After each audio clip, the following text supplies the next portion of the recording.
দর্শক, দিনাজপুরের হিলিতে তাপমাত্রা কমে শীতের প্রকোপ বেড়েছে। শীত বাড়ায় হাসপাতালগুলোতেও বাড়ছে শীতজনিত রোগে আক্রান্ত রোগী। এ বিষয়ে বিস্তারিত জানাতে হিলি থেকে সরাসরি যুক্ত হচ্ছেন সহকর্মী আব্দুল আজিজ।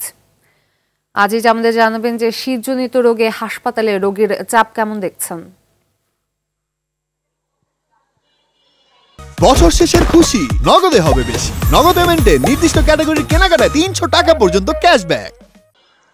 জি ফাতিমা, আপনি যেমনটি বলছিলেন, আমি এখন দাঁড়িয়ে আছি হিলি স্থলবন্দরের যে হাসপাতাল রয়েছে এখানে। এটি একটি 50 শয্যা বিশিষ্ট একটি হাসপাতাল। এখানে আমি খোঁজ নিয়ে দেখলাম যে রোগীর সংখ্যা কিন্তু অনেকটাই বৃদ্ধি পেয়েছে। বিশেষ করে আউটডোরে কিন্তু প্রতিদিন ৩০০ থেকে ৩৫০ জন রোগী, শীতজনিত রোগী, তারা কিন্তু চিকিৎসা নিচ্ছে। এছাড়া কিন্তু যে এখানে যে ভর্তির বিষয়টি সেটি কিন্তু প্রতিদিন প্রায় ৩০ থেকে ৪০, কোনো দিন ৫০টি রোগীও কিন্তু ভর্তি হচ্ছে শীতজনিত রোগী। বিশেষ করে আপনার জানিয়ে রাখি যে বিশেষ করে শিশু এবং বয়স্করা কিন্তু এই শীতজনিত রোগে আক্রান্ত হচ্ছে এবং হাসপাতালে যারা চিকিৎসক রয়েছে তারা কিন্তু নিয়মিত চিকিৎসা দিয়ে যাচ্ছে এবং গরম কাপড় পরার জন্য কিন্তু বারবার করে বলছে। এবং সেই সঙ্গে যেহেতু আপনাকে জানিয়ে রাখি, দিনাজপুর জেলাতে গত কয়েকদিন থেকে কিন্তু 11 থেকে 12 ডিগ্রি ঘরে কিন্তু তাপমাত্রা উঠানামা করছে। আজকেও কিন্তু দেখেছিলাম সকাল 6টায় 12.5 ডিগ্রি সেলসিয়াস তাপমাত্রা নির্ধারণ করেছে আবহাওয়া অফিস। সেই সঙ্গে কিন্তু বাতাসে গড় শতাংশ ছিল 91% এবং গতিবেগ ছিল ঘন্টায় 1 কিলোমিটার। তবে সবকিছু মিলে বলা চলে যে হাসপাতালে কিন্তু দিন দিন রোগীর সংখ্যা বৃদ্ধি পাচ্ছে। আমি কিছুক্ষণ আগে খোঁজ নিয়ে দেখলাম এখানে কিন্তু বিশেষ করে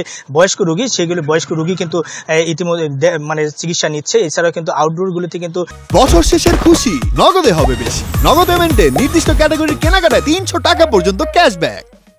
তারা পর্যাপ্ত চিকিৎসা দিয়ে যাচ্ছে এবং যেসব রোগীদের এখান থেকে চিকিৎসা দিতে তারা ব্যাহত হচ্ছে তাদেরকে কিন্তু তারা বিশেষ করে অন্যত্র কিন্তু প্রেরণ করছে, এমনটি কিন্তু তারা ডাক্তার, কর্মরত চিকিৎসকরা জানিয়েছে। তবে এখন পর্যন্ত বলা চলে এখানে কিন্তু একজন ডেঙ্গু রোগীও কিন্তু আক্রান্ত হয়েছে এবং শীতের মৌসুমে কিন্তু এই ডেঙ্গু রোগী এটি কিন্তু আসলে হতাশার কিন্তু কারণ হয়ে দাঁড়িয়েছে। তবে এখন পর্যন্ত বলা চলে শীতজনিত রোগীর সংখ্যা দিন দিন বৃদ্ধি পাচ্ছে এবং এটি হয়তোবা শীত যদি না কমে সেক্ষেত্রে আরও রোগীর সংখ্যা চাপ বাড়বে এবং চাপ বৃদ্ধি পাওয়ার পাশাপাশি যে হাসপাতালে যে ডাক্তারের সংখ্যা সেটি কিন্তু খুব কম রয়েছে এবং এইসব ডাক্তাররা কিন্তু তারা চিকিৎসা দিয়ে যাচ্ছে।